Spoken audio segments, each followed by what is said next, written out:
Well, good afternoon, everybody, and welcome to this panel session, Moving Forward, Harnessing the Power of Research in the New Normal.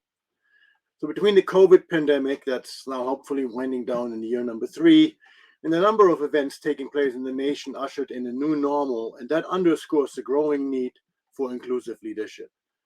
And as organizations focus on creating inclusive strategies, yesterday you heard Tim Weiss talk about how his feedback engagements have skyrocketed and he got in a month what he's done in his life before. This panel will discuss how to utilize practitioner research and scholarship to inform inclusive leadership strategies and to explore the importance of inclusive leadership within the VUCA, the volatile, uncertain, complex, and ambiguous environment. As we go through this discussion, please put your questions in the chat. We'll answer those in the end of the panel discussion. And I'm just going to start going ahead, introduce the panelists. Our panelists today are the 3 research chairs of the University of Phoenix's Research and Scholarship Enterprise. This was started in 2014, and our multidisciplinary research and development solutions impacting communities and supports the personal and career research aspirations of our faculty, our students, and our alumni. It's part of the College of Doctoral Studies, and the enterprise holds an annual research conference.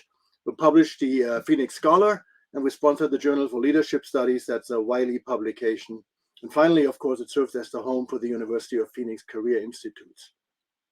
So our first panelist is Dr. Rodney Luster.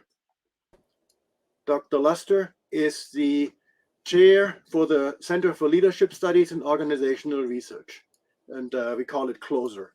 CLOSER provides a lens through which leadership and organization may be examined from all vantage points, utilizing the conduct of research and reporting out through major conferences, publication, and innovative projects. Rodney is a licensed professional counselor, and he's a specialist in the study of trauma. Also, look him up on Psychology Today. He blogs there quite frequently. Our second panelist is Dr. Mansoura Kibrichi. Mansoura is the chair for the the Center for Educational and Instructional Technology Research. It's the most mouthful one. We call it CEDAR. And its research agenda covers a variety of topics related to promoting the quality of teaching and learning by using technology-based tools, learning theories, or instructional strategies, both in K-12 and higher education, as well as in the corporate setting. Issues and challenges related to online teaching and learning, and global trends and issues in education. Besides her interest in studying innovative ways to improve quality of teaching and learning, Mansoura also developed the highly successful dissertation to publication and research to publication workshops. They have resulted in over 500 manuscripts submitted to peer-reviewed journals from University of Phoenix students and faculty so far. And last but not least, Dr. Kimberly Underwood is the chair for the Center for Workplace Diversity and Inclusion Research. The CWDIR serves as a research home for faculty, students, and alumni who have expressed interest or have an existing research agenda related to the topics of diversity, equity, inclusion, and belonging, and workplaces and communities of practice. The center brings together scholars across various disciplines to support existing research agendas and generate new and innovative ideas for future research and scholarship. Kim brings almost 2 decades of experience in diversity and inclusion education, research, and management, both within academia and government, and she credits her position in municipal government as a catalyst for the career focus in diversity and inclusion. Kim, do you want to go ahead and frame us up for the discussion today? Absolutely, and thank you so much for the introductions, Henrik. Um, in thinking about the panel today, and this panel builds off of the panel yesterday, knowing that yesterday we talked about the Career Optimism Index and that value of research. And so today, wanting to dive a bit deeper into that relationship as far as specifically looking at inclusive leadership and thinking about, all of us, what is that inclusive leader? How does inclusive leadership show up? How does the inclusive leader show up in the workplace? What are those qualities? And then looking at the research and the value of research around inclusivity and inclusive leadership in the workplace. And so I know that yesterday I did a bit of framing. I'll do a bit of framing again today because it is important in thinking about where we are and first and foremost the value of research in this process. And so, in thinking about inclusivity and specifically my area of DEIB, diversity, equity, inclusion, and belonging, for those, especially those who work in this area, we understand that we go through a bunch of phases with these buzzwords. And so we've gone through this process of, we have diversity, yay. And then we move forward maybe a decade later, well, we value diversity and then we manage diversity. And so where we were a few years ago was around this concept of inclusivity and making sure that companies had the strategies, companies had the practices of being inclusive. And then, of course, we understand that, then comes the last 2 years. And we had this pandemic, and where companies were really starting to focus largely on diversity, equity, and inclusion in the workplace, all of a sudden DEIB efforts went on the back burner as companies just really had to focus on survival. How do we transition? How do we deal with stay in place orders? What does this look like for us? How does it look when a lot of times we're losing customers? And so, it went on, and yet and still, while DEIB was on the back burner for companies, it was at the forefront in society. And so when we think about the pandemic, think about how many things around this pandemic focused on diversity, focused on equality and inequities. And then also having this situation with the killing of George Floyd that just continue to highlight the injustices and inequities in this country. We had a hostile political climate that really focused on who belonged, who didn't. And so now we come back together 2 years later, and we're in the middle of figuring out what does this new normal look like, especially when it pertains to work. The overall nature of work has changed in this country, and companies are trying to figure that out. But one of the things we know for sure, and yesterday I talked about the concept of collective community trauma. This is when we've faced so many things together as a society and individually, within our families, within our communities, but yet and still they build and they build and they build to the point of where we now are dealing with that outcome and we take that with us.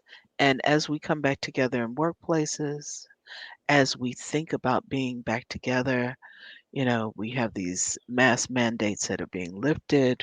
We're looking at coming back together in a face to face format in some instances, but moving forward in this new normal, now we have to look at what does inclusive leadership look like? And we're seeing the importance of inclusive leadership in the workplace. For those of you that will be with us tomorrow, we will show specific research around inclusive leadership and the way that leaders and organizations are thinking about inclusive leadership and rebuilding. But it is the time for re strategizing, and really, it's an opportunity to rethink this whole thing about DEI. And specifically, one of the things that has come out of this is the B. We're moving again into a place where I will say, as a practitioner, I'm excited because we're now moving into that point of thinking about adding the B, DEIB. How are we looking at belonging? If we think about the housing market, and I talked a little bit about this yesterday, we have the buyer's market and the seller's market. It's now the buyer's market for employees. We saw from the critical, we saw from the career optimism index that employees are now making decisions. They're willing to leave the workplace. They're willing to look for those things that make them happy. And what that means is that now it is more of the responsibility for organizations, number one, to think about the needs of their employees, and then two, for leaders to really think about what it means to be an inclusive leader. Well, thank you, Kim. It's quite evident that this summit is extremely important for today's workplace and especially for the leaders of today's workplace. So you mentioned it and you tapped on it before. Let's start with a foundational question.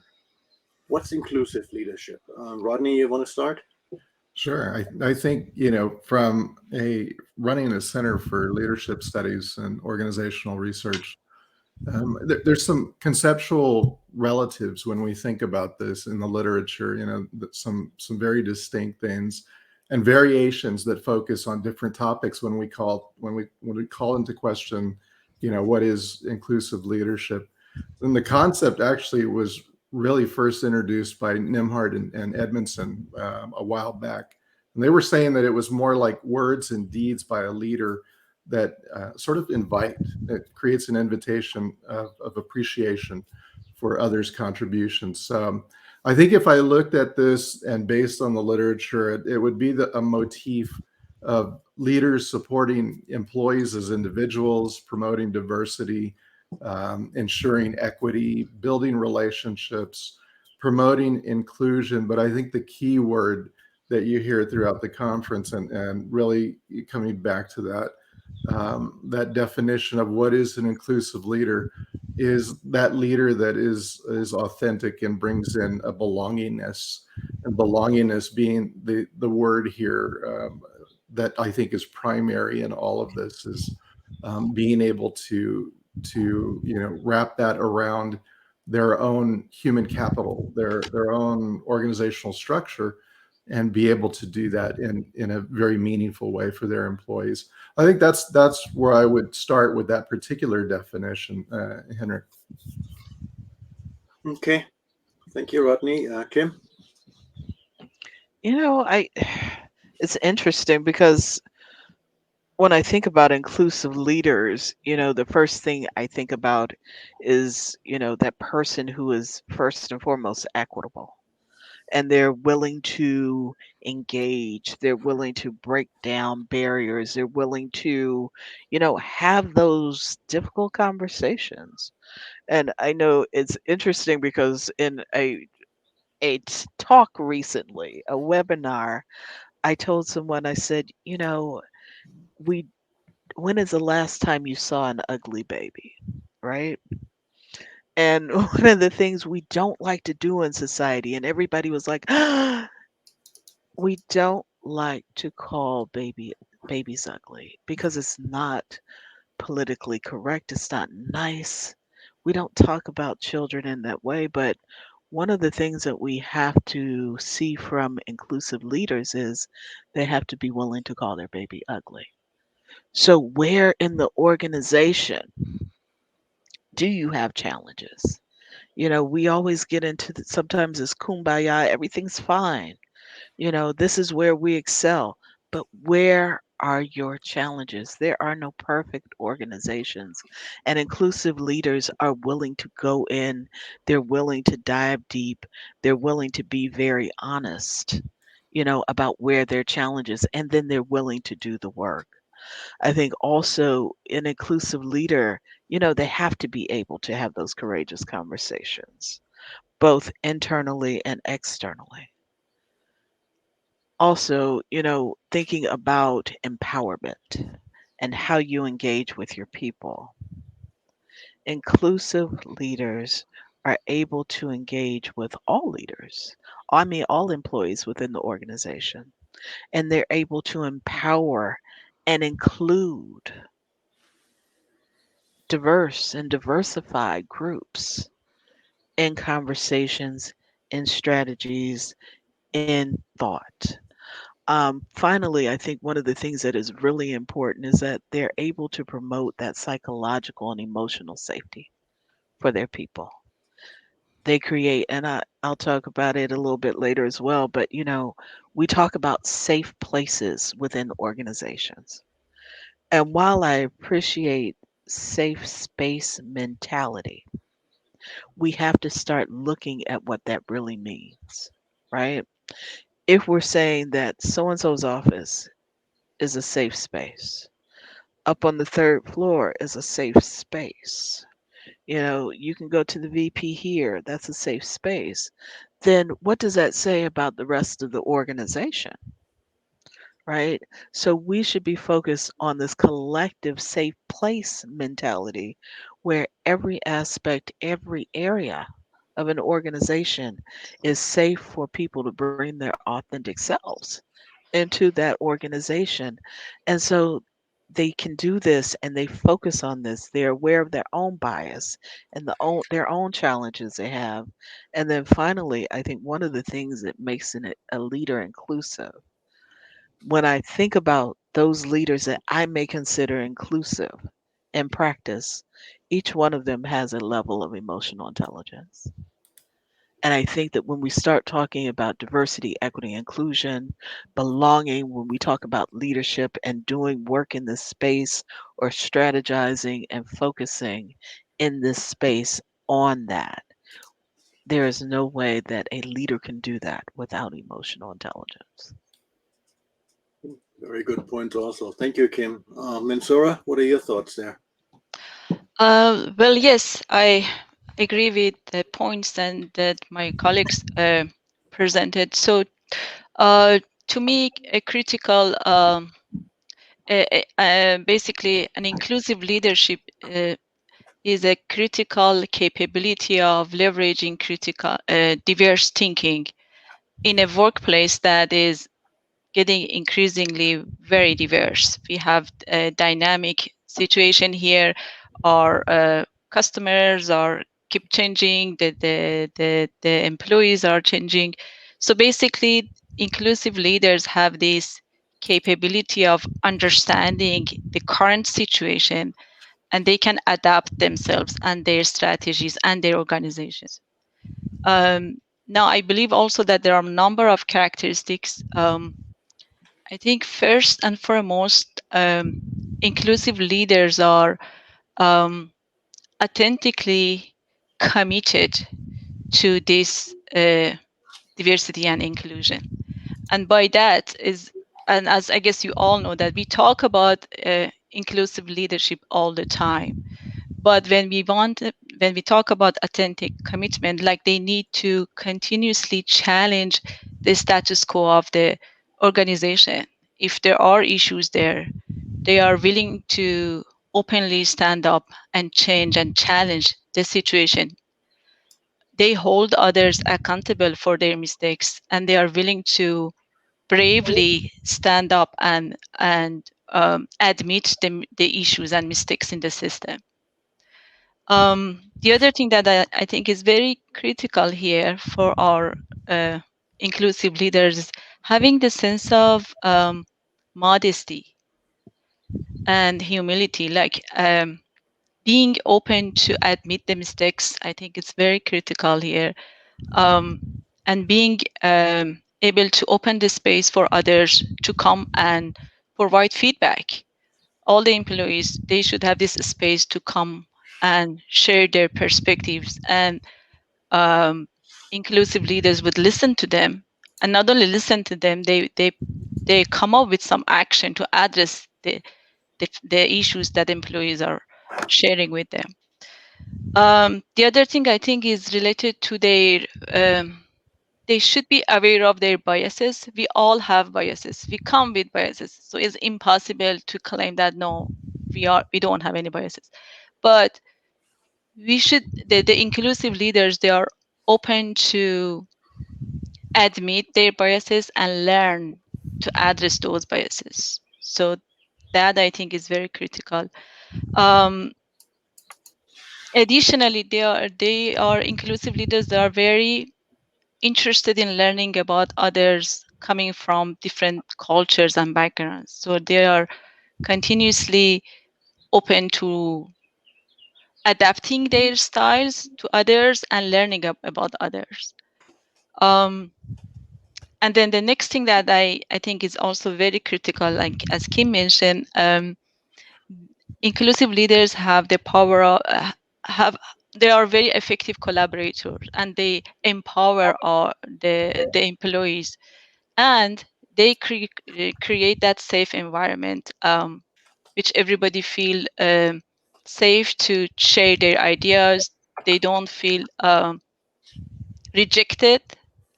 The belonging is there, and they're welcome to come up with innovative ideas. And in such environment with such inclusive leaders, we will have like a wonderful workplace to thrive and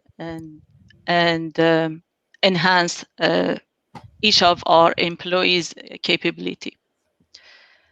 So these are the some characteristics that I think inclusive leaders should have. And yeah, back to you, Henrik. Wow. So if we have quite a laundry list of characteristics for an inclusive leader that makes it pretty clear to me what sets an inclusive leader apart from just somebody who leads a bunch of people that all view the same way. One of the characteristics that came up is the need for emotional and psychological safety in the workplace. And I kind of wonder how that looks like, especially in the framework of an inclusive leader. Rodney, your thoughts on that one? As part of a practicing counselor practice, I deal with leaders as well too, and I've had many come through this past couple of years in really discussing some of their own fears, their own things around psychological safety, what that means, as well as people who work for leaders and employees who feel maybe disenfranchised, things like that. And so from that perspective, if we lean back into psychology, it really is about being able to display and being able to not be afraid of displaying our own sense of self without some sort of negative outcomes, fear of negative outcomes when it comes to, things like our self-image, and maybe our status, or even it impacting our career. And that's really sort of the intersection of where vulnerability and interpersonal risk kind of play out. The cornerstone of psychological safety is trust. And that happens even as a counselor. When I'm talking to clients, I have to establish trust with them, trust with patients who come in, and before they can even talk to me, we have to move through some of the formalities of being a human being and managing impressions first off, and then giving them an opportunity to see that they have somebody in front that they can trust. And I think that happens when we're trying to look at this idea of psychological safety. We can go back to Erik Erikson's theories on trust versus mistrust in childhood, and that stays with us. Those are things that are long lasting. All of the social ingressions that we experience throughout our life, all the things that come at us, former places of employment, things like that, we bring part of that with us because it's entangled in our memory. And that's the counterpoint here. Fear is the basis of psychological safety, or the counterpoint of that. And it's dependent on memory and experiences. And so when we think about psychological safety, usually that starts back here in sort of that limbic system of our brain. And back there is where fear and emotions and everything else, are really sort of harbored. And so when we are afraid, we may be back here, and that lights up the whole area of the brain. It takes up a lot of cortical real estate, is what we might say. And so then all we're thinking is from a fear perspective, because we're tapping former memories and experiences and things like that that we've had. So psychological safety, it's good to know its counterpoint, because it is stood up by fear. And fear is inherent to all of us. it is serves an important purpose. In fact, it keeps us safe. It does other things. But fear that is unmanaged, that isn't rational sometimes, or that is even rational at times, but it's based on former experiences, that can convolute a whole interaction in many ways. And so, leaders really have to help foster an inclusive environment. And that usually comes from relational leaders who know how to do this, who know how to disarm fear, and to allow somebody to feel, safe, to feel like they can trust them. And again, there's some really good research studies coming out of this on, even from healthcare simulation education, that they're doing, where they run through simulations and trainings in emergency room process. And really, they have to remove some of that because they have to depend on other people. And that takes a lot of teamwork. That comes from good management and good leaders. But the basis of feeling safe, the basis of being able to operate in environments, in different workplaces, it really does come down to how we handle the fear, that we might have, that we've brought along with us. And that comes from all kinds of things. Again, it can play into how we interact with each other. Even if I get a phone call from my boss, that could be a little fearful, because I'm like, oh my gosh, what do they want? You know?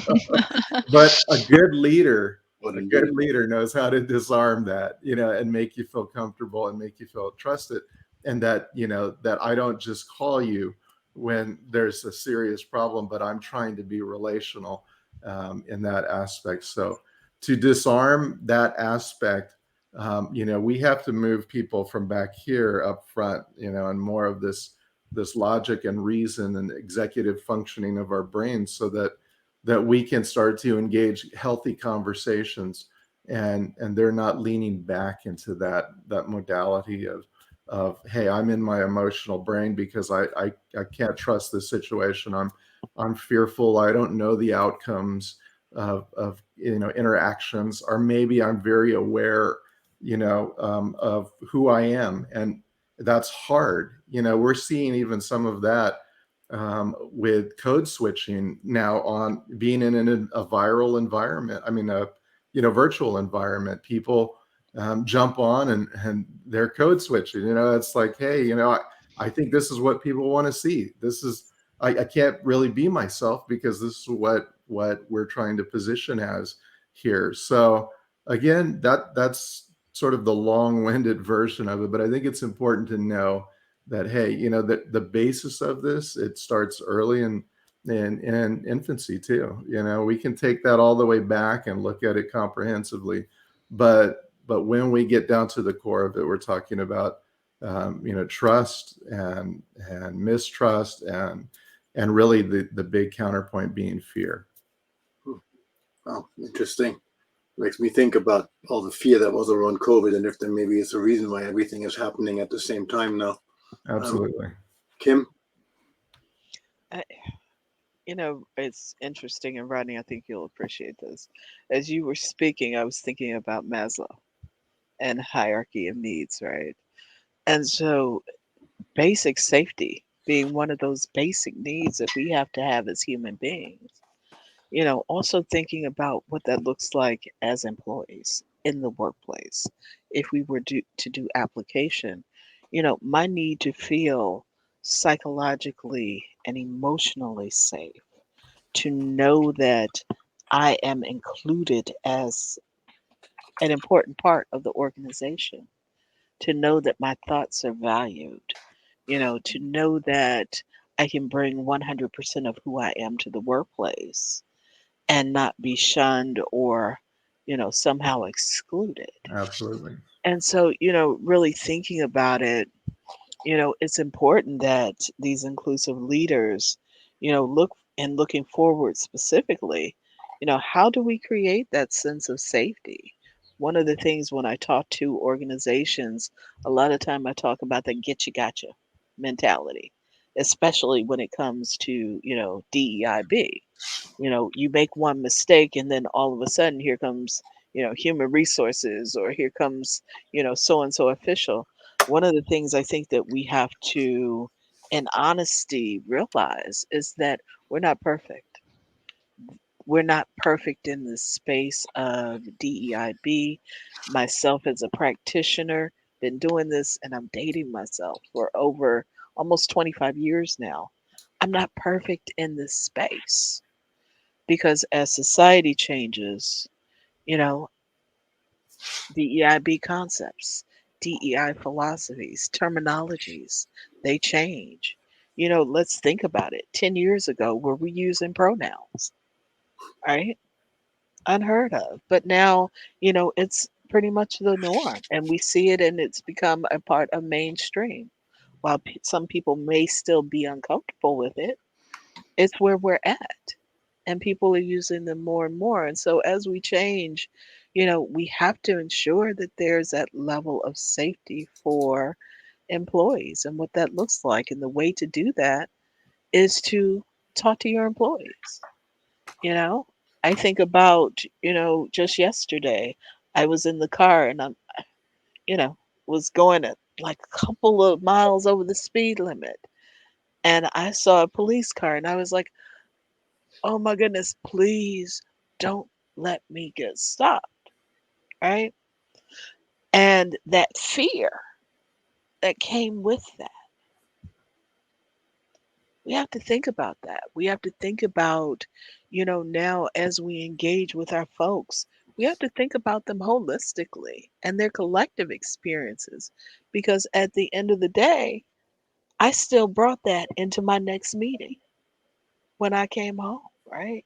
Absolutely. So we have to think about our people in a humanistic way of what that looks like and help them and recognize that we're in a place where we have experienced this level of trauma. I think each and every one of us, maybe in different ways and maybe somewhat in the same, but yet and still we bring that here and now as employees and as leaders.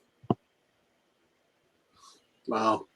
Yeah. Well, my reaction to a police car would be a little different, and that shows you what different experiences can make out. I'd just be pissed off. Wow.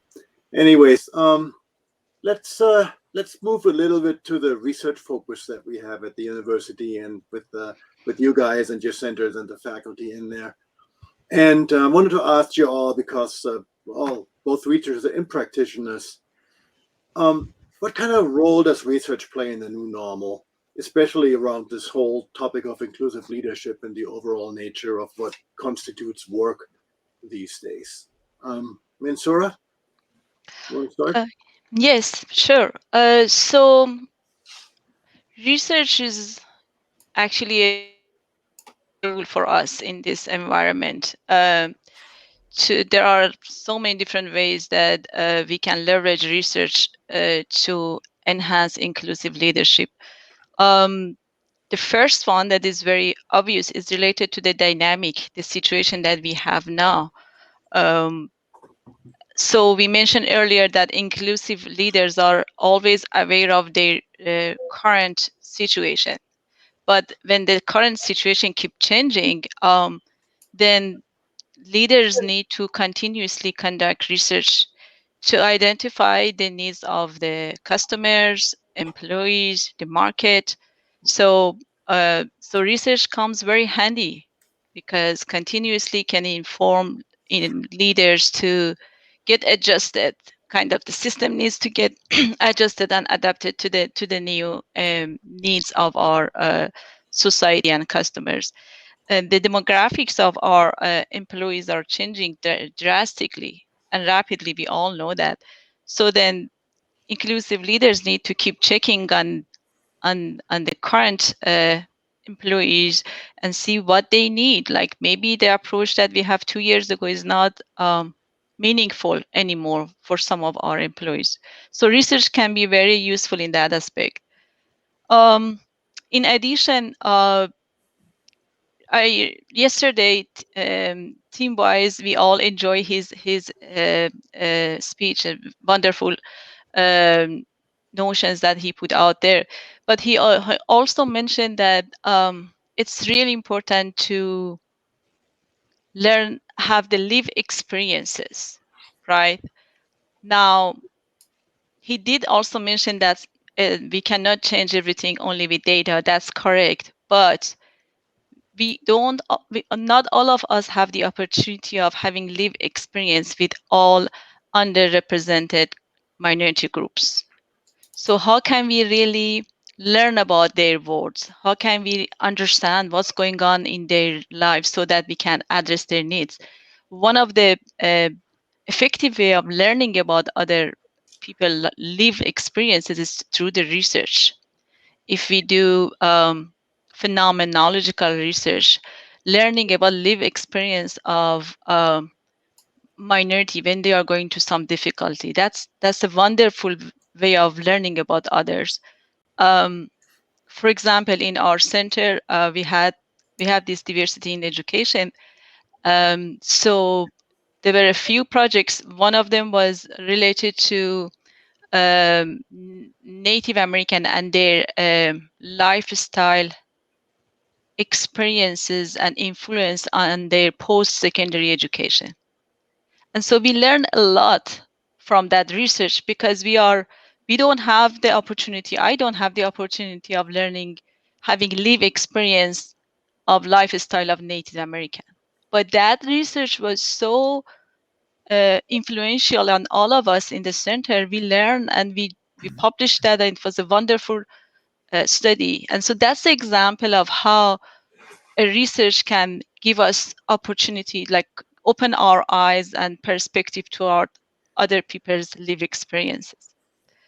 The list is go on and on, Herrick. Like the other way that research can help us is related to basically evaluating the leadership inclusivity of our managers. Like there's a study showing that only 1/3 of our leaders have a correct view toward their inclusive leadership capability. One other, the third of them, like they believe that they are more inclusive, and the other third said they think they are less inclusive. So how do we really measure this? We need to do a research, right? If we do an evaluation, there are these assessment, inclusive leadership assessments. They are reliable and validated instruments that we can use to evaluate the in the leadership capability, and then based on that we can make a right decision and help our leaders to adjust their some of their behaviors. So you see that it's just in all different aspects. I would say that research can be very useful and influential.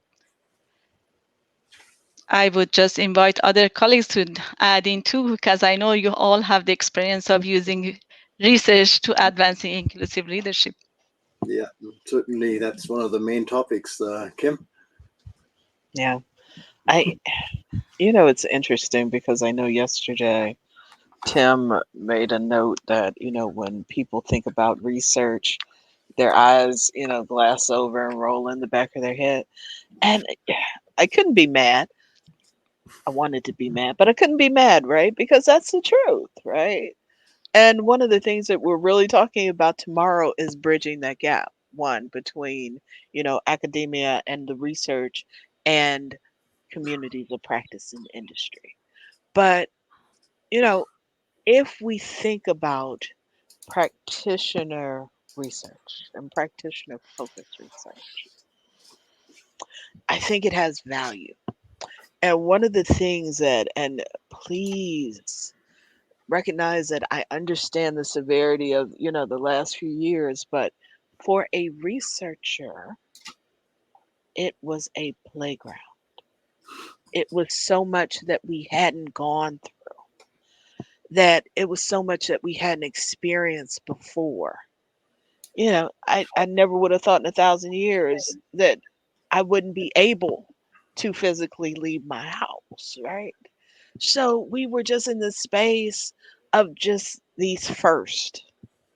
And now we have the opportunity, to steadily conduct research, generate scholarship that is important and translates to industry. And that's the important part of this, making sure that what we do as researchers, it translates and has importance to industry. When we think about the Career Optimism Index, I love that document solely for the fact that it gives everyone, whether we're talking about employees, leaders, researchers, an understanding of a starting point of what is going on currently and capturing what has happened. And it allows us as a solid document, a valid document for us then to begin build strategies as leaders, then begin building new research and new scholarship as researchers, as well as looking at what are those collaborations that we can engage in to continue to build in this space as we move forward. And so research, is important, not just important, it's critical to, I think, both industry as well as academia. Yeah, the Career Optimism Index, and both the first index and then the change from year 1 to year 2, and then I thought particularly the differences between employers and employees. There's a lot that we can and will pull out of that to disseminate and think about more. And a lot of this also in this workspace. Rodney, your thoughts on the nature of work and leadership? Yeah, I actually was kind of bouncing off what my colleagues have said. I think we're always challenging conventional wisdom in research. I think because that's the nature of exploration, right? Is really to start to look at the newer things that are evolving based on what we're learning. So that's sort of the linchpin for research. And really, back to Dr. Underwood's comment, I think it comes down to research is informative and it can lead to palpable change. I think that's what organizations really are looking for is, yeah, we talk about a lot of this, but how do we actually do it? How do we move to that change? And research helps inform so that we can move to that. It was a recent study that I was looking at, and they had conducted this with over 5,000 people, and the responses back on that on one particular question regarding if how people have felt, whether they felt a part of an organization or they felt excluded. About 51% of those respondents came back and said they felt excluded from their organization, and I think that's huge. That's where we start to learn and understand what is it that is happening that we need to look at to change. And research will continue to really potentially support that need for organizations to examine their culture, and to help boost their own potentials. Again, it comes back to we're always looking at the things that evolve. We had not experienced a pandemic like this, although we've had other situations. It brings in its own unique features. Now we're talking about different work environments, hybrid work environments. Microsoft's already started to look at this, and they're looking at, hey, our leaders need more of an intentional inclusion focus now because of this.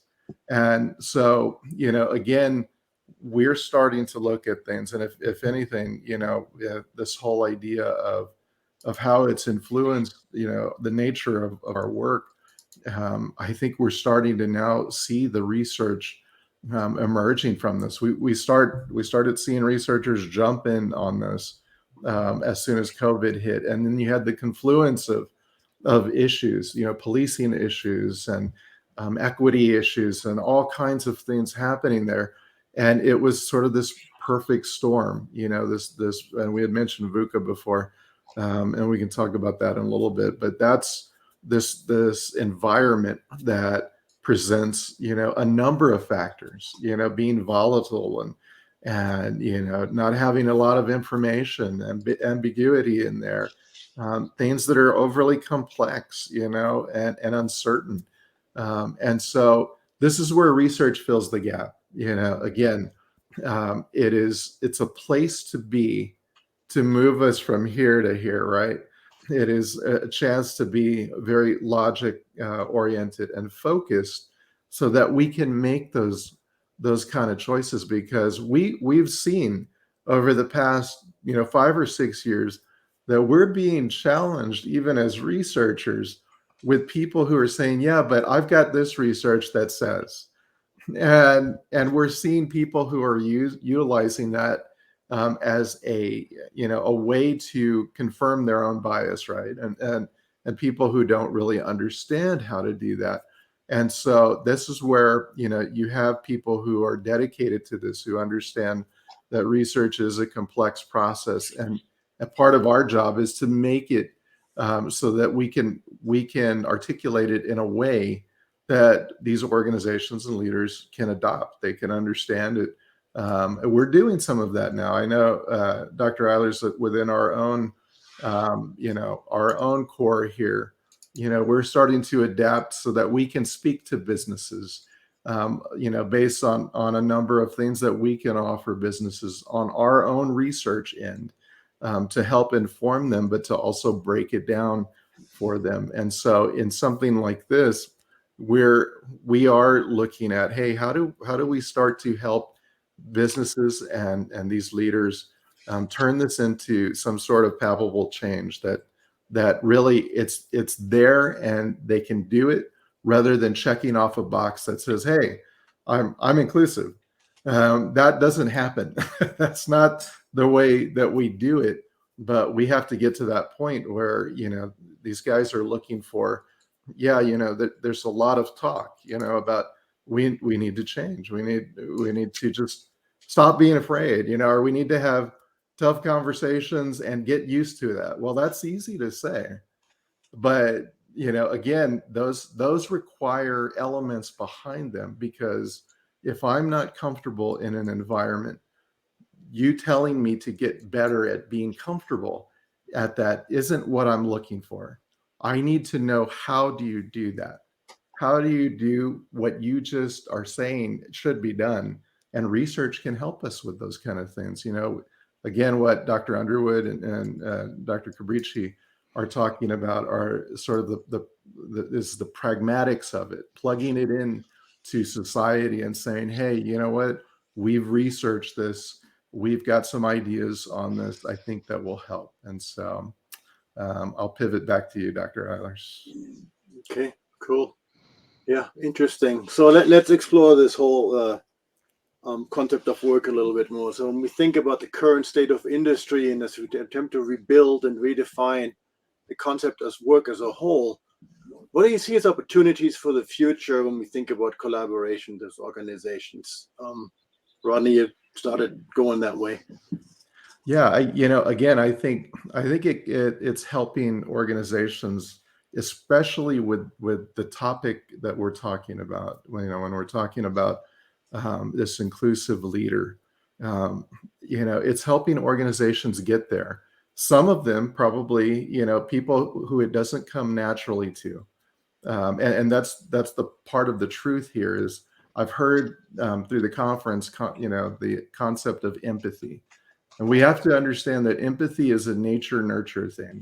Some of us have a little bit more than others. Some, don't have it as much, but it can be learned.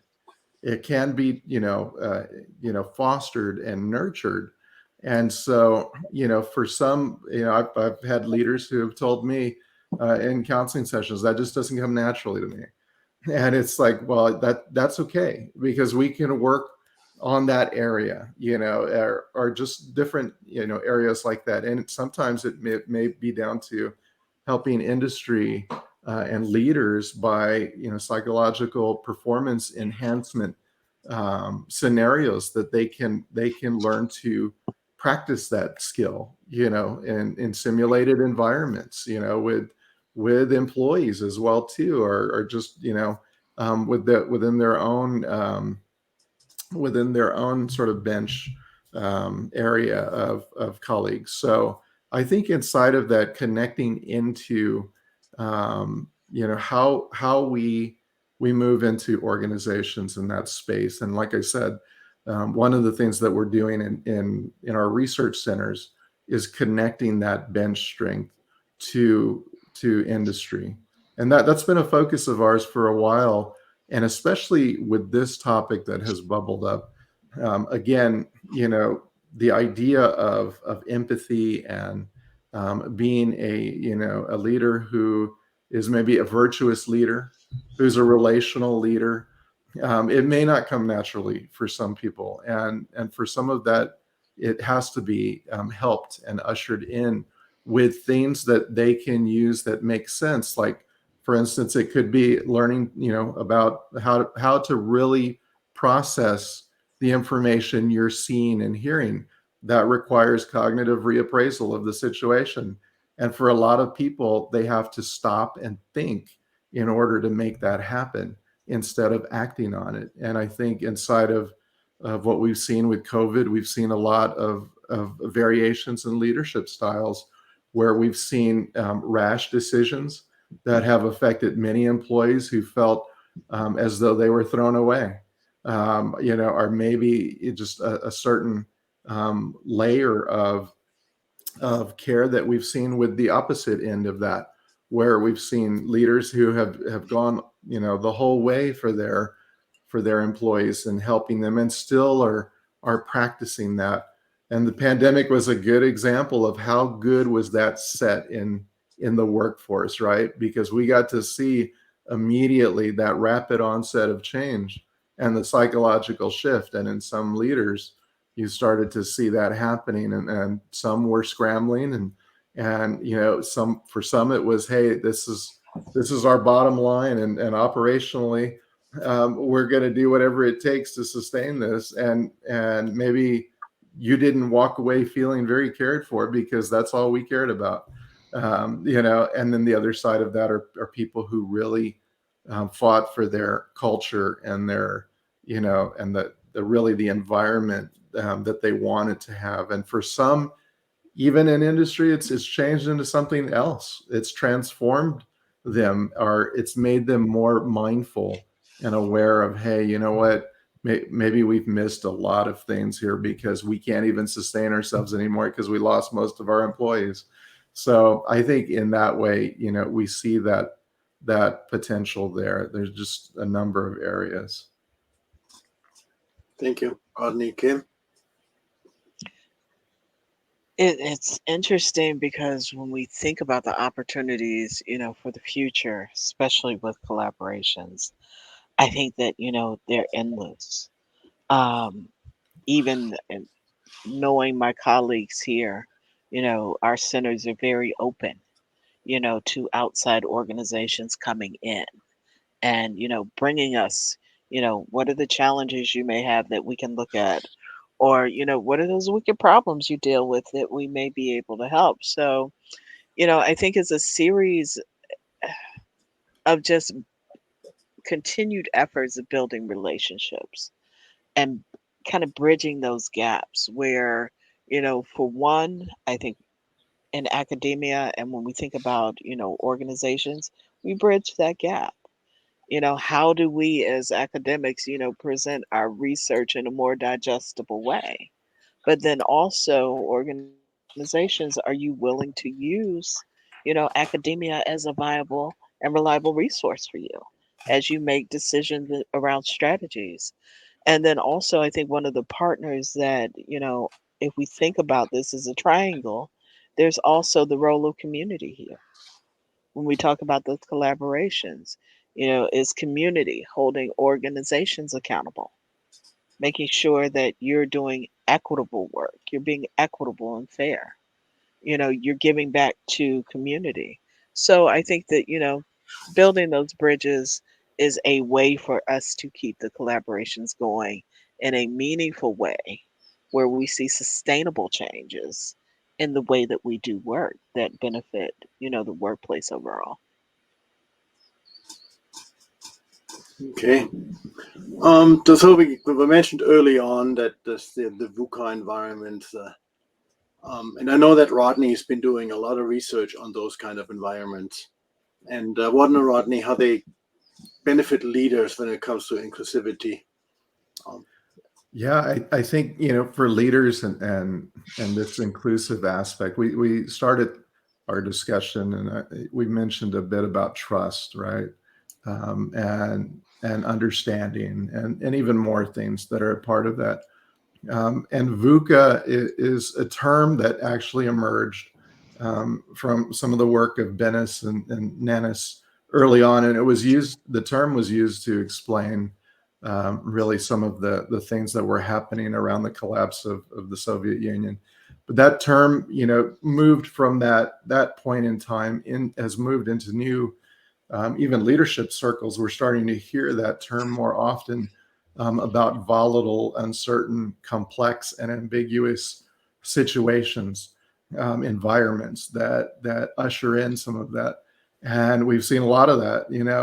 How that figures into the inclusive aspect is really focused again on trust. Those things undermine trust. Any of those four factors that are part of that acronym will undermine trust. If you don't have a leader who's supportive in an environment that is all of a sudden volatile, trust is eroded very quickly. If it's a very complex and ambiguous thing, like we've seen with COVID, where there's a lot of uncertainty and even around, who do we trust now? Do we still trust police? Do we still trust, other entities? This again ushers in that really, that notion of, hey, how much do I trust these things around me? And for the inclusive environment, that's a big factor. Again, the idea of leaders who've been able to really navigate VUCA environments, it has really been a conscious intention on their part to be able to do that. So they're doing it by, affirming the right behaviors that they're seeing in their employees, but they're also empowering them, and that's where this inclusive aspect comes in, because there were some of the organizations that did okay during some of this and even thrive were the ones that empowered the diversity of their employees. And that was a big part of it. And that's where we start to understand that, hey, there is a palette here of things that will help us survive this. And it will also, in a counter way, it really invokes trust, on the side of the employee, so they get a chance to feel a sense of that collaboration, but value too. And being valued is an important part of this as well too.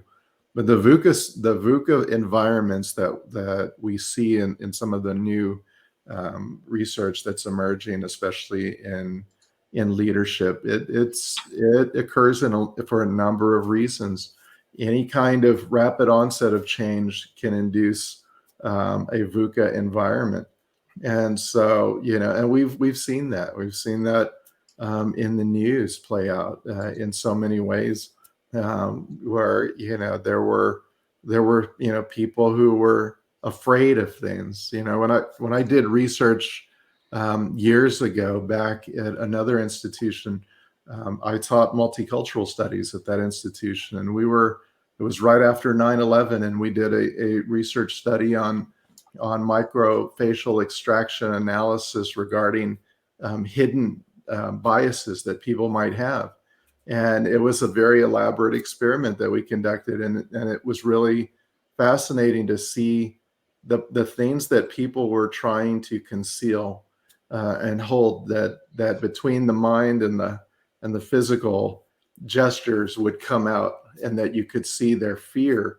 And we saw it when we would put different ethnicities in front of different people at the time. And guess what? There was one major ethnicity that got the most reaction at the end of it all, when we would put them face to face with some of these participants in this study.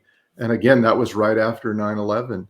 And so again, that fear and volatile environments, where people are uncertain, where they're scared. And that was an instance where a lot of people were vicariously traumatized through what they saw on television. And I think has still continued in many ways, that vicarious trauma through a lot of the things that people see. People are scared, of the things they've seen with with the things that are happening. And so I think going back to it though, it's for leaders, it's really shaping, the right behavior, shaping the things that are important, good narrative, communicating relentlessly so that they're very transparent. That's what we've seen that has emerged as the potentials in this. Thank you. Yeah, and I see it's in the chat. The terminology VUCA, I mentioned it early on, but it means volatile, uncertain, complex, and ambiguous. Yep. Or in short, in one word, iffy. Let's see. Kim and Rodney, you're both in the research session tomorrow. Can you give us a little bit of a teaser what we can expect tomorrow? Absolutely. It's going to be an exciting session. And, really thinking about it through, the lens of, discussing the Career Optimism Index on the first day. Today you're sitting with the research chairs. Tomorrow you will see the research and the actual research. And so, we're going to focus on bridging the gap. And specifically, tomorrow's session focuses on research that is both focused on being inclusive in this DEI space, as well as it was done in some type of collaboration. And so, either internally or, as in most of these, with an outside agency. And so, for example, and I have to please allow me to give a quick shout out to Dr. Sessoms Penny and Dr. Taylor, who today they presented at the SHRM conference on their groundbreaking work on millennials. And they will actually be there tomorrow, to talk about their work and how this big study, and it's actually a couple of studies now, have come out of one conversation with, someone at a chamber of commerce. And then from that, we were able to actually use this research to inform, their operations and share with them. So I'm really excited for them, and I'm actually going to share their information here if anyone has an interest. But, really looking at what are those collaborations that have been done well and that have informed, our communities of practice with a wonderful moderator. It's a wonderful moderator. Dr. Lester is moderating tomorrow. It's going to be an interesting conference too, section of the conference, Kim. We can hardly wait to see that. Yeah. Okay. And then I think we're piling up a lot of questions in the audience, so I'll do maybe one more, maybe two. But speaking of the audience, so many people in the audience are maybe thinking about personal next steps. Is there any final recommendations that you would want to provide to those wanting to be or expanding their role as inclusive leaders? I'll jump in first and just say, really quickly, I think it is so important to stay in touch with the research and just really be brave and be focused and base your decisions as inclusive leaders on facts, on evaluation, and on assessment. And I think that helps support sustainable change and decision making. Rodney? I guess I would add that it really is about personal development, and I would do the research and the reading on these topics. You know, if you're interested in psychological safety, there's some great books out there. You know, one is by Edmondson, and it's called The Fearless Organization: Creating Psychological Safety in the Workplace. I think that's a great book.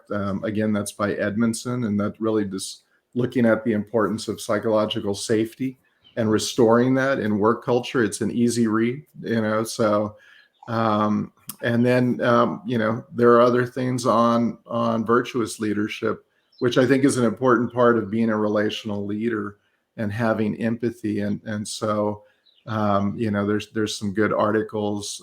There's a great book by Havard called Virtuous Leadership. That's a great strategic book for you know, leaders and employees even, and a good strategic book that you can look at. Again, I think it comes back to, you know, there's even a cool website on, and it's really good. Leadership is an act of kindness. It's out of Harvard Business School. That's an article. But things like that, where you can pick it up, you can start looking at some of the research that's out there, and some of it is you know, you can really sort of digest it. But it really is about personal development. You know, if you're looking for the world to get better and you're not a part of it, then something's missing. You know, you can make a big difference, and it does come by developing ourselves and being good role models too, as well, so we can role model that behavior in society. And I think that's an important part of it, because for us, you know, doing the work on this end requires some things. You know, what we bring to those kind of conversations is important, and so we have to be ready for that, to do that. You know, and not being ready sort of throws you off balance, and it can also stimulate that fight or flight response in us sometimes too.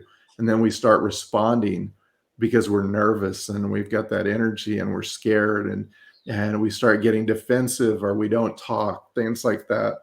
So I think that's an important part of it too. The self-development part is really important, and you can start with books like that. You know, start doing some reading, and even some journaling, I think, is a good process too.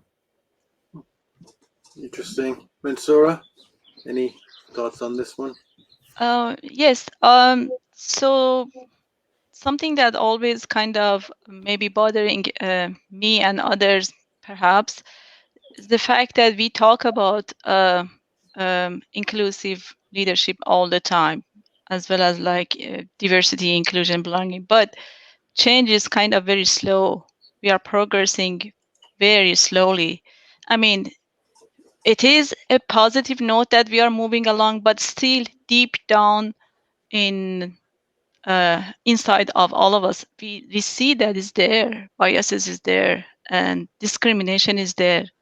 And so it's kind of sad for me all the time to hear about all these resources, all the you know, research, great, we are doing this, yet still seems that there is a missing part there, which is very critical to me. And I think that underscore the importance of self. I think we all need to start from within. If we all truly work on ourselves, I think we can change the world, definitely. And so first and foremost, perhaps we can start doing some self-reflection. And we can be honest with ourselves. No one is around. Just write down what are the issues that we have in our mind. Just how do we deal with all these biases? And so I guess that would kind of, if you just write down the biases, I think looking at those in the paper, for myself I'm talking about, it would be scary that, oh my God, I have these perceptions, these you know, misunderstanding about many others. So I guess it's very important to start within ourselves and fix our issues, and we do need help. I mean, the resources are there to help us, but the first thing is recognizing what are the biases that we have, and how can we um, change them? How can we shift our behavior? So I'm really hoping that at the end of this summit, 3 days, wonderful sessions, but hopefully we have some shift in our perspective. It can be teeny tiny, just one issue. If we can put together, decide by ourselves that, okay, by the end of the 3 days, I want to have one change, one shift in my perspective. I think that would be a great outcome for the entire summit. So I just leave everyone with this notion of um, first we need to lead ourselves. First, we need to be inclusive leader of ourselves. Then we can become inclusive leader of our organizations. So that's, I guess, the main thing that we need to pay attention, and then hopefully we'll get there together, It's one well by said. one. Well Yeah. said. Interesting. So there's lots we can do. And when I think about it, it's also as we watch others lead, we can see how they are inclusive leaders or how they are not inclusive leaders, and we can strive to adopt that behavior or not be like some that think this is just another fad or not worth doing. And because we certainly see both of that out there in the public world a lot. So I'm going to add to that, Henrik. I think it's almost an imperative. I mean, when we look at even the generation coming up, they're all about inclusivity. And so organizations need to start preparing for this. It's generational differences now as well too, that we're seeing in this. And so with this new generation coming up, they're very adaptable to that. In fact, they want to see that or they'll leave. So they want the diversity. So just an interesting side thought. Yeah, I think that companies that don't understand the importance of this and that aren't moving in the direction it won't be that long. They'll get a hard time getting people that will be willing to work for them.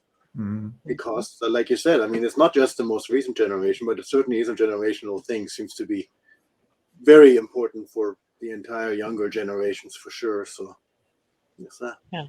really And interesting. Rick, let me add that one of the things I'd like for the audience to do is, think about how far we've come, right? But then yet and still, in looking at, for instance, with this whole thing with the last Supreme Court justice, look at how far we still have to go. And so this is constant work. It is constant focus. It is constant development in order to create that sustainable change. It's just like with many things where you have to change a lot. You do change a lot, and you still haven't changed a lot. You're only halfway there, and it looks like you haven't either made no difference or you made a lot of changes and you still have a long time to go. So it's, always, sometimes it's worth turning around and see what we have accomplished, not only what we still have to do. Just if nothing, then just we keep motivated a little bit on the whole thing. Okay, well, we've got 15 or so minutes for Q&A. I'll go down here. I'm gonna get the first one, see if this works, and it does. So this is equity is the important piece that's sometimes missed because it's confused with equality. How can we better explain or quantify equity? Who wants to take a stab of that? Kim, that might be a good one for you. Yeah, I think so too. Difference between equity and equality. I was trying to be fair and share. I think that they are used, and I agree, interchangeably. But when you think about, equally, for instance, everyone in the workplace gets the same thing, right? Everyone is treated exactly the same way. But, let's think about, for instance, if I have a differing level of ability and I may need a type of accommodation in the workplace, as an organization, do I say that, I can't give the accommodation because everybody else can't get the accommodation? So we have to be equitable. Equitable means giving everyone what is needed and providing an environment where we can all start at the same starting line, right? Before we even talk about getting to goal and finishing the race, we all have to have what is needed to be equal at that starting line. And that means to get to equality, there has to be a level of equity where we're willing to go above and beyond in some cases, or to provide, something that is different or extra. Thank you, Kim. Let's see. Mansoor, maybe this one's for you. See if I put that out there. Nope, that's the wrong one. Well, here. When it comes to learning subject that students may be scared of or be underprepared for, such as math, how can we promote psychological safety in the online higher education classroom? How can university policies support the DEIB classroom? Well, the conversation, excuse me, between teachers and the students is very critical here. That goes back to the discussion of psychological safety and making the environment so safe that students can feel comfortable using different resources and make them ready. So it all goes back to the teacher preparation and teacher setting up student-centered environment so that students kind of feel free to move on, ask questions, and then teachers provide resources for them. So yeah, it's all about incorporating student-centered approaches and I guess building on learning strategies that bring students into the center, like experiential learning theory is one of the popular theories that help us better understand how to bring students at the center and help them feel confident as they use resources and move on. Thank you. Let's see, here's a good one for Rodney.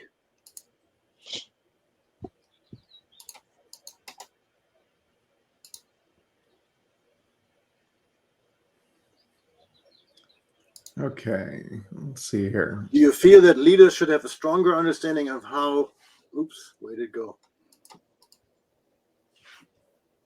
of how this might play out with employees and perhaps recognize and reduce triggers? So this was referring to the points you were making earlier. Yeah, I think that's a great introduction to the things that do trigger us, in fact. And for leaders, I do think it comes down to what we're probably going to see more of in the future is sort of psychological performance strategies that are given to leaders to help them understand some of this, so that they can understand these things that are concerns, or are creating and promoting environments that are safe spaces. And how to deal with fear, and how to get employees to feel closer. And so some of that does come from, it doesn't come naturally, and we can borrow from psychology and sociology and leadership and education and some of these other, social sciences to help develop some of that. But I do think if we're looking at the functional aspects of this, it is important. Even when I'm having conversations with patients, I have to know and be aware of the things that I say. Even when we're creating surveys as researchers, the choice of words that we use can trigger people. It's being very careful about how we're even setting up research to do some of this stuff, and making sure that we understand those things is, and the really how they impact people is extremely important, whether it's in the classroom or it's in business and industry.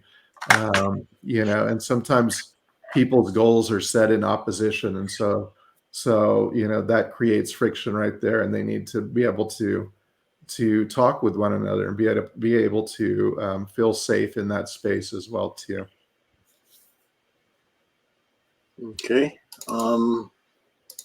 Here's one that is a very interesting question. How do you deal with people who do not quite get it?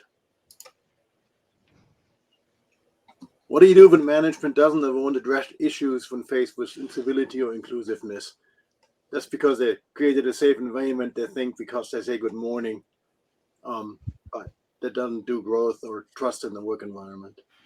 Kim? I think that one of the things is, and we have to remember, every organization is not going to be an inclusive organization. And that's just the reality of it, right? And so it takes a conscious effort and a conscious choice to do this work and to be better as an organization. And so I think, as this inclusive, what do you do? You know, I think one of the things is, you have decisions and just being honest, you can change and well, actually, you can stay and be the best person that you can be in this situation, or you have the opportunity to change positions.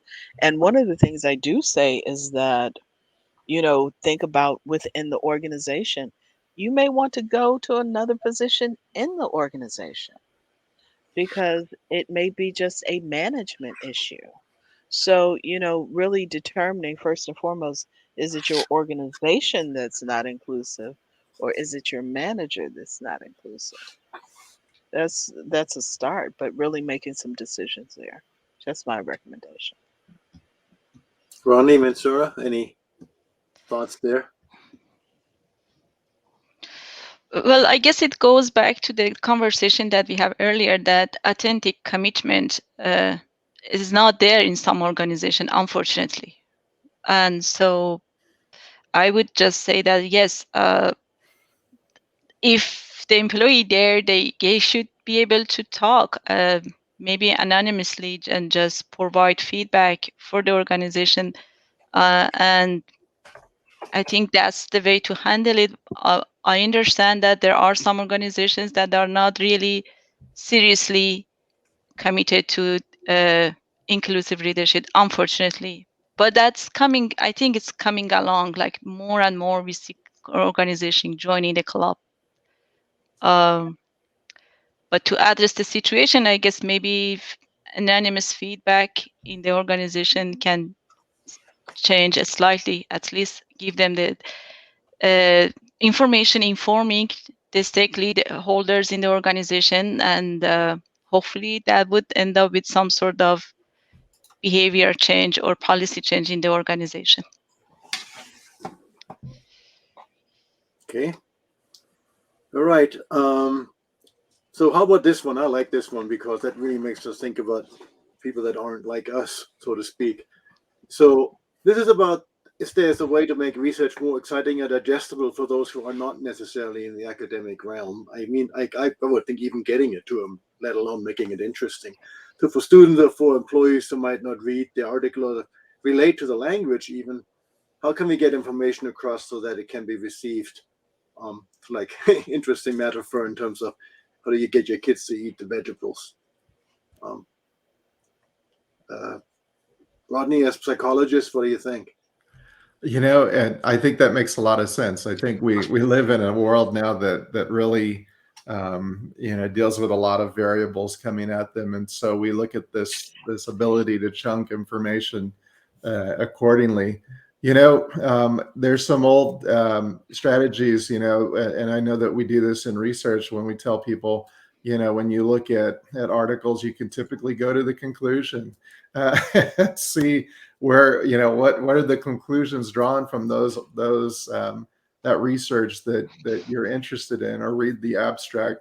But I do think, when you're looking at those things, and again, for those who have a hard time sort of, I know some research, you need a fog index to kind of decipher.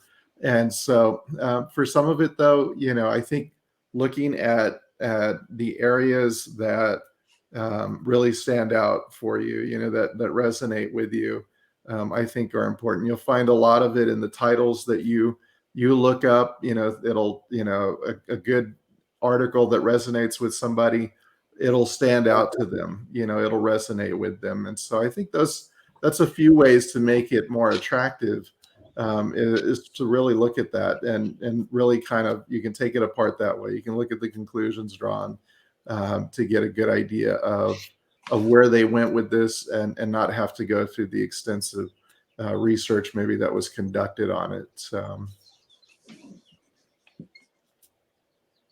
Okay, so here's another one that's interesting because it deals with work and workplace and home and how that all intersects. So with the digital environment having decreased the barrier between what is work and what is workplace and what is home, how do we create some normalcy around what is expected in terms of workday for employees?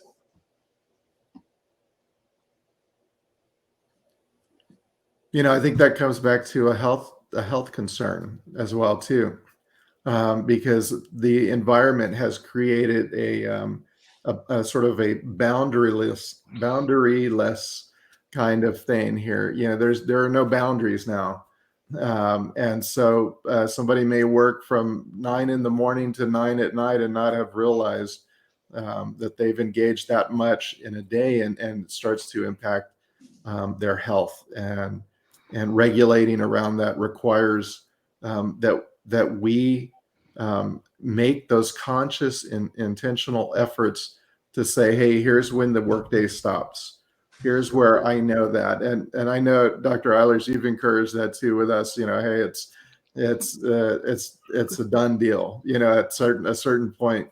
But it's so easy. I think all of us felt that when we rolled into the pandemic, and the shift to being in a home environment. There was no sort of personal space. Everything kind of merged, and it was sort of this surreal environment where work and family and everything else just kind of came together. And so I think looking at it from that perspective, it does require some conscious, intentional effort to make sure that boundaries are put in place for those things. That's what I would say.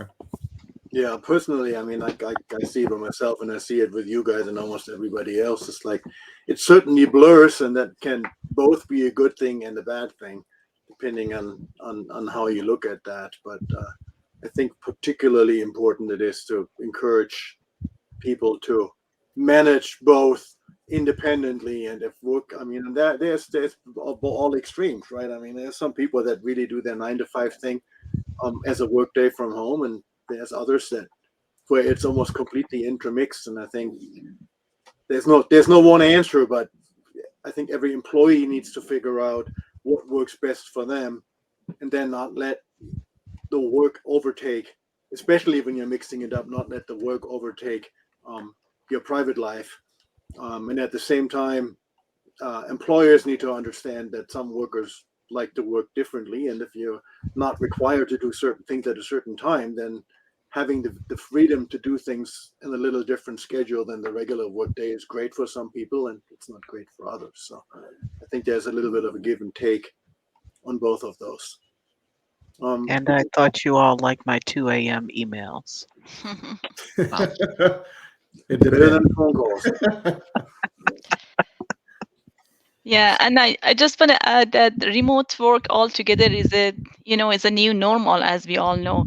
Yeah. But not everybody's equipped to handle it properly. So there is a need to offer professional development workshop for our employees, organizations. I guess that's a good approach to offer workshop and just teach everyone how to handle this remote work. There's a body of research all related to uh, bringing new skills for the employees. And so I think we are close to the end of this discussion, I believe. Yeah, you certainly are. Well, thank you, everybody. Thank you, audience, for a whole bunch of good questions. And there's a whole bunch that we didn't get to, unfortunately. It's just such an interesting topic. Hopefully, some of these will get answered in the session tomorrow with Rodney and Kim. And I'll hand it over to Tonda Richardson. Thank you all for that great session. Special thank you to the entire research team for providing us with these key strategies on ways in which we can move forward and harness the power of research in the new normal. This was actually a really cool session, and some of the topics that came up today really tie well into the entire theme of tomorrow. So we invite everyone to return tomorrow for day 3 of the summit, where our theme will be psychological safety. Dr. Lester provided us with a foundation of this today, and tomorrow we'll continue that discussion when we kick off the day with our closing keynote by Dr. J. Luke Wood. He'll be speaking about inauthentic leadership, followed by our morning and afternoon sessions offering various perspectives from the lens of leadership, management, healthcare, education, and again, research. Thank you all again for joining us today. Thank you to our research team, and we'll see you all tomorrow. Thank you all. Thank you, Tandra. Thank you, audience.